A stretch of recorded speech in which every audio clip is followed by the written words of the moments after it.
Let's দেখো go. কোশ্চেনটা আছে 50 ও 150 এর মধ্যবর্তী সেই সমস্ত সংখ্যার সমষ্টি নির্ণয় করো যাদের 7 দিয়ে ভাগ করলে 2 ভাগশেষ থাকবে। অঙ্কটা দেখেই বুঝতে পারছো এটা একটা এপির অঙ্ক। এই অঙ্কটা করার জন্য আমার প্রথম পদ আর শেষ পদটা বার করা সবচেয়ে বেশি ইম্পর্টেন্ট। তো প্রথম পদ কত হবে? দেখো কত দেওয়া আছে 50। কি করবে? 50 কে 7 দিয়ে ভাগ করবে, 7 7 49। তাহলে কত ভাগশেষ আসছে? 1। কত ভাগশেষ থাকবে বলেছে? 2। তাহলে 49 এর সঙ্গে 2 যোগ করে দাও, সেটাই হবে প্রথম পদ, তার মানে 51। আর শেষ পদ কি করবে? 150 কে 7 দিয়ে ভাগ করো, 7 দুগুণে 14, 1 10, 7 1 7, 3 ভাগশেষ থাকছে।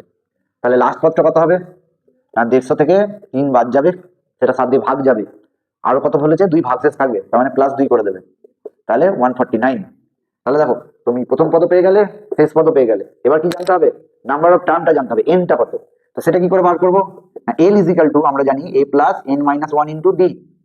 তাহলে এল এল হচ্ছে আমার এখানে 149, আর এ হচ্ছে আমার 51, প্লাস এন আমি জানি না, ডি।